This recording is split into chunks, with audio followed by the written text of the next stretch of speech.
solid rocket boosters continued in flight and were destroyed by a range safety officer 110 seconds after launch. The delivery and assembly of 51L launch vehicle components began months prior to launch.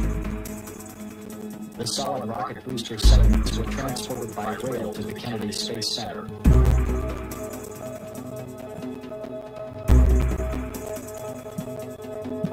The SRBs were inspected and partially assembled at the rotation, processing, and storage facility.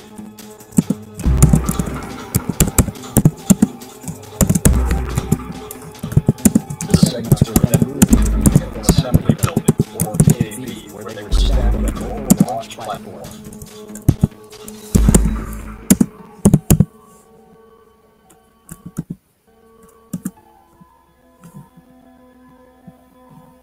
The external tank arrived at KSC by barge and was moved into the VAB, where it was checked out and made it to the stacked solid rocket boosters.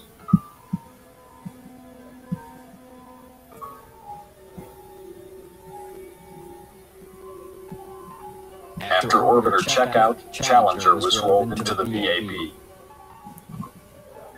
and mated with the assembled external tank and SRBs.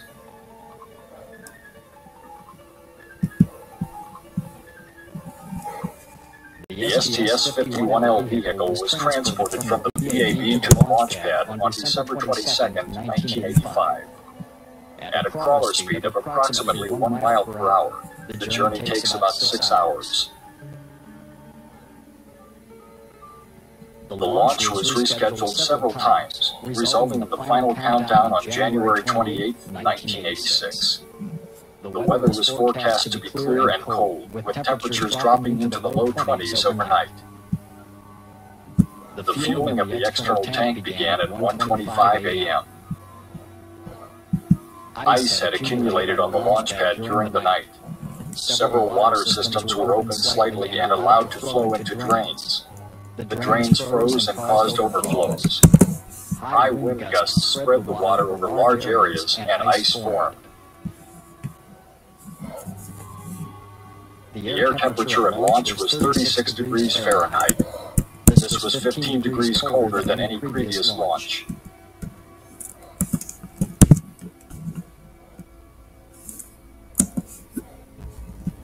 At T-minus 7 minutes and 30 seconds, the ground launch sequencer began retracting the crew access arm. The arm can be put back in place within 15 to 20 seconds if an emergency arises and the crew must evacuate the pad. At T-minus 3 minutes and 15 seconds, gimbal checks of the orbiter main engines were performed. All 3 engines move in a pre-programmed pattern to verify ascent flight control. The gimbal sequence ends with the engines in their start positions. At T-minus 2 minutes and 55 seconds, external tank liquid oxygen pressurization began and main engine purging was completed. At T-minus 2 minutes and 50 seconds, retraction of the gaseous oxygen vent hood began. The ground launch sequencer verified its full retraction at T-minus 37 seconds. Sound suppression water was started at T-minus 16 seconds. At T-minus 8 seconds, hydrogen igniters were turned on to burn off any free hydrogen. 6.6 seconds before launch, Challenger's liquid-fueled main engines were ignited in sequence and run up to full thrust.